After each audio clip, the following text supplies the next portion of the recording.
Three things you are to do every time you wake up between 3 a.m. and 5 a.m. And allow me to talk about why you are waking up between 3 a.m. and 5 a.m. before I give you those three things that you are to do every time you wake up between 3 a.m. and 5 a.m. And that is because I believe the more you know, the more you function. The less you know, the less you function. You are waking up between 3 a.m. and 5 a.m. not by mistake. It has crossed the line of the natural. You're not waking up because you want to go to the restroom or you want to go to the loo, you want to release yourself or anything like that. Stop being logical over spiritual things. It is because you are chosen. Yes, you are waking up between 3 a.m. and 5 a.m. because you are chosen. One needs to understand that we have 8 prayer watches. I believe every believer knows that in a 24-hour day. 4 for the day, 4 for the night. And the watch between 3 a.m. and 5 a.m. is known as the last watch of the night. It's also known as the last lap, the last race, or the early morning watch. And of course, watchmen during that watch are known as the chosen ones. And that is because in the spirit, this hour, this watch, is known as the hour of visitation. Not just any visitation, but divine visitation, supernatural encounters. It is during this hour that people will have divine revelations. It is also believed that when Jacob wrestled with the angel of the Lord, it was between 3 a.m. and 5 a.m. Hence, you hear the angel in Genesis chapter 32, verse 24 saying, "Let me go, because the day is about to break." So he had an encounter that changed not only his life, but changed the lives of his children and an entire generation because of an encounter that he had in a certain watch. And this is the watch that we are talking about today. When Jesus walked on the water, it is believed that it was between 3 a.m. and 5 a.m. I can go on and on and on and on, but let's move forward. This hour between 3 a.m. and 5 a.m. is also known as the hour of blessing. The hour of blessing. It's time to rise and shine according to Isaiah 60 verses 1. This hour, only the chosen will be woken up. And that is because it is also known as the darkest hour of the day. Let me say that again. The darkest hour of the day. And the enemy loves operating under the cover of darkness. So this is where Satan will release his hosts, will release his strategies to hijack the day. And only the chosen can be able to fight against that. Not only for themselves, but also for their families, for those that are connected to them. I think let me just go deeper and flow in this, and please pay attention. So as a watchman, it is very important for you to do your duties. Meaning, it is important for you to make sure that what God has put in you is done accordingly. And that is the assignment that God has put in you. Remember, God does not attach his assignment to your flesh, to your mind, but to your spirit. Right? Hence, you're waking up is because your spirit knows who you are in God. Your mind might not know, but your spirit knows who you are. So you are waking up at that time because you are on duty, watchman. And what happens when the watchman watches but doesn't do anything? Let's read the Bible. I wanted to quote, but this one I want us to read it. The book of Ezekiel chapter 33, verses 6. This is King James. Let me try and see what NLT will say, because my Bible there is King James 16:11 approved. Let's see what NLT will say to us. NLT reads, but if the watchman sees the enemy coming and doesn't sound the alarm, the trumpet, to warn the people, he is responsible for their captivity.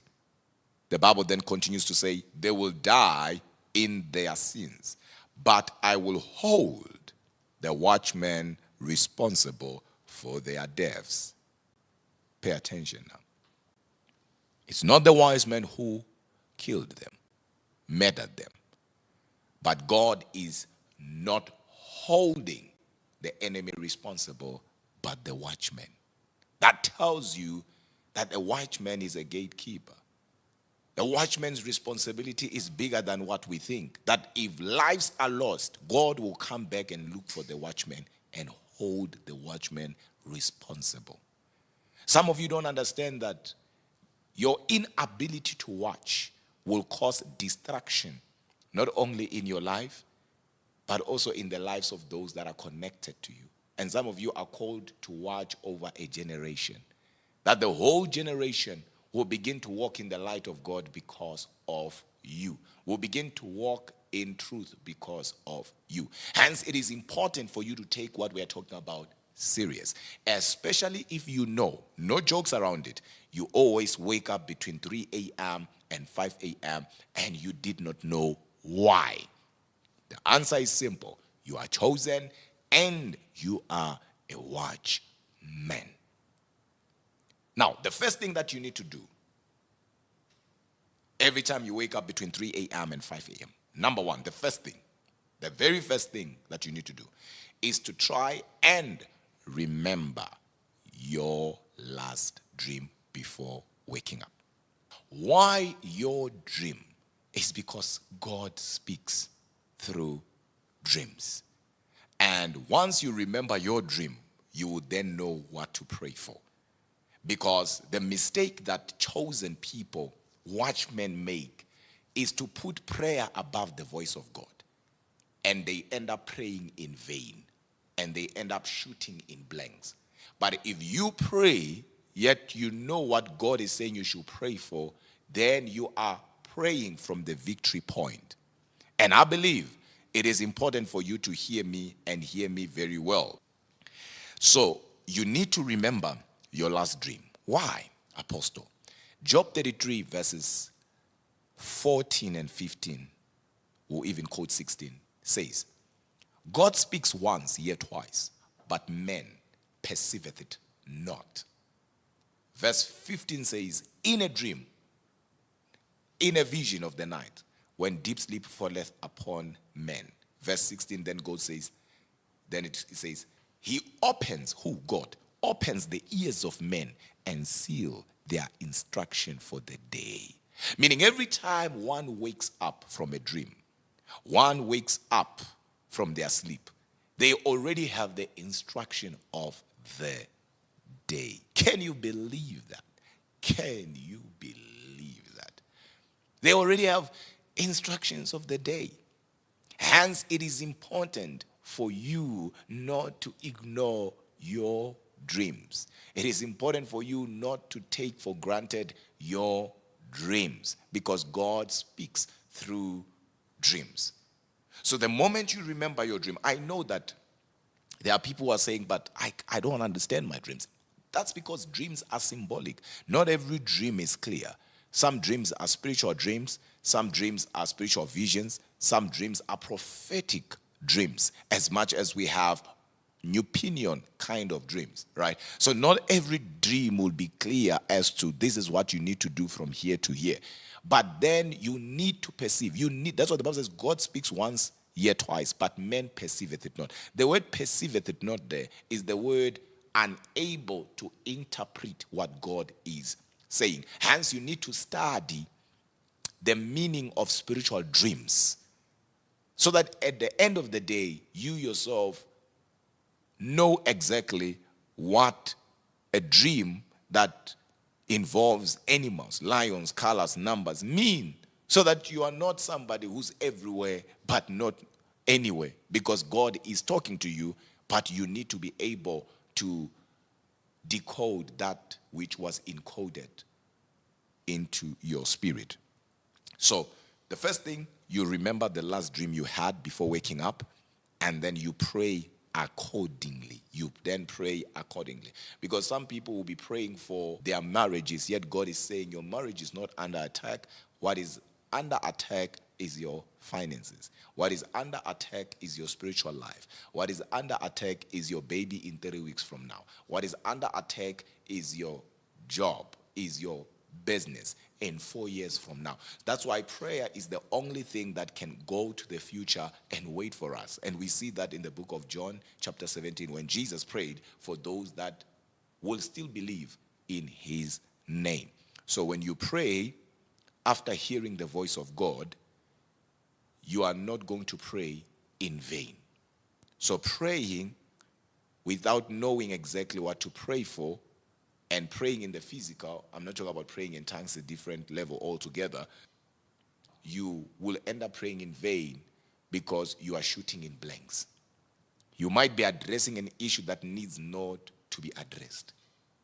So that is the first thing. Try and remember your dream and pray accordingly. The second thing is to meditate. Let's say you wake up between 3 a.m. and 5 a.m. You can't remember your dream. You don't know what to do at that moment. Meditate. Don't force yourself back to sleep. Don't. You are a watchman. You are chosen. Something is going to happen sooner or later that God himself wants you to minimize, stop, or even change. So don't force yourself back to sleep, okay? So you are to alter something. So when you meditate, it's just that a lot of people, when you talk about meditation, they think, they conceptualize the act of meditation. No. It's big. You ponder. That's why the word meditate is the word hagar. You ponder. You ponder. I wish I could talk about that. You ponder. And as you ponder, guess what then happens? Your spirit man begins to retrieve information that God himself had put in your spirit long time ago. Because God can put something in your spirit now for next year. God can put something in your spirit now for 3 weeks from now. So your spirit already knows. Your spirit already has that information. But guess what now? Because there is a bridge between your spirit and your mind, which happens to be your soul in there, which happens to be your soul. Then what then happens is that as long as you are more active this side, which is the physical, the flesh, you are inactive in your spirit or in the spirit life, so to say, if I was to put it that way, because you can't have both moving, in the same direction. One has to bow, one has to be dominant, one has to be in charge. So 3 a.m. and 5 a.m., that's where now your spirit man is more active. So when you meditate and you begin to ponder, your spirit then retrieves and gives it to your mind. You all of a sudden start perceiving things. You all of a sudden start feeling things, hearing things, sensing things. Nobody told you this is going to happen, but you begin to know by intuition. It's called perceiving. That's why the Bible then says, and Paul said to them, I perceive that this voyage here is going to have problems. I perceive that this ship here, we're going to have a shipwreck here. And they did not believe him. Experts said, he's crazy, the weather is good. Let's go, let's sail. And they had a shipwreck that Paul himself ended up praying for them, and he asked God not to allow anyone to die there. But Paul never said an angel spoke to me. Paul never said I had a dream, as a matter of fact. He never said God spoke to me. He said I perceive.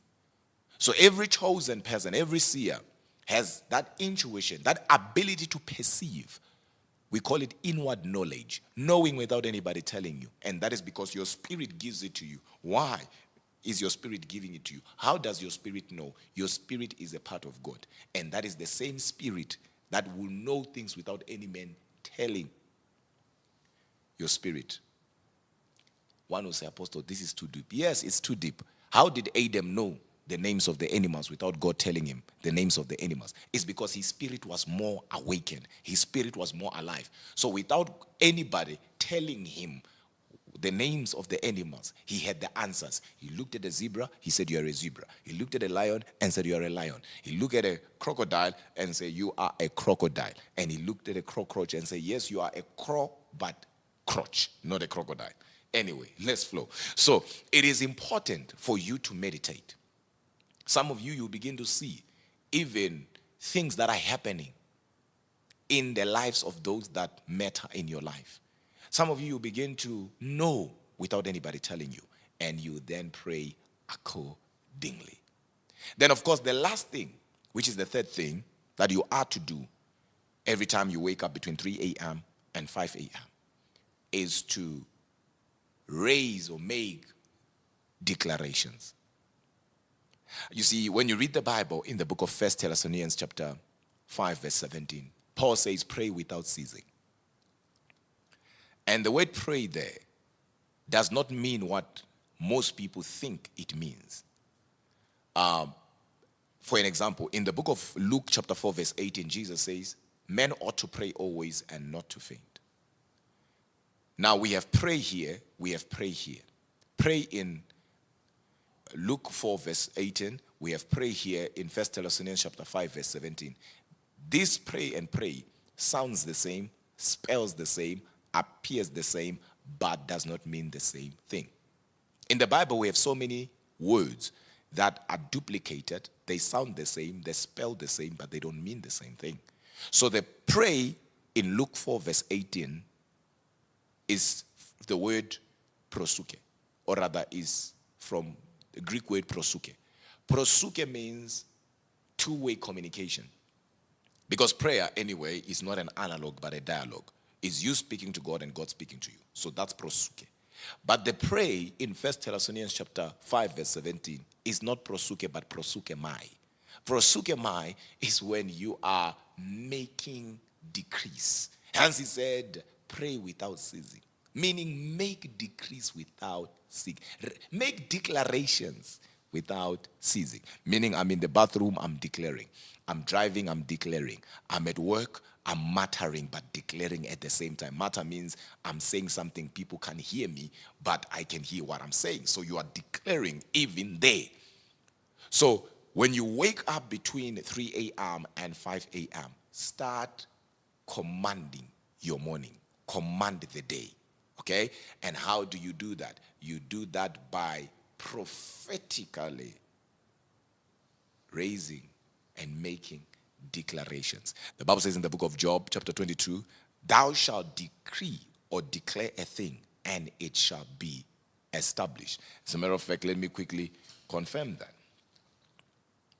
because I don't want people to miss the revelation. Job chapter 22, verse 28, thou shalt also decree a thing, and it shall also be what?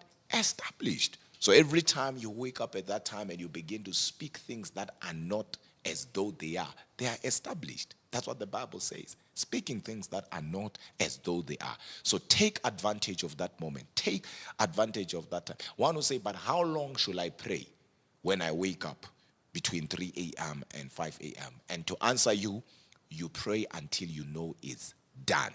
Some can pray 1 hour, some can pray 45 minutes, some can pray 30 minutes, some can pray even 10 minutes. It is important for you to know that before I say amen, before I say that is so, I need to know in my spirit, I need to feel it in my spirit, I need to receive confirmation in my spirit that it is done. So the moment you feel it is done in your spirit, the moment you know it is done in your spirit, then you can go back to sleep. And most people who are running businesses, companies, most of them will tell you that they received those divine ideas between 3 a.m. and 5 a.m. So you are waking up between 3 a.m. and 5 a.m. because you are chosen. And in the prophetic we say, this is the hour of the chosen.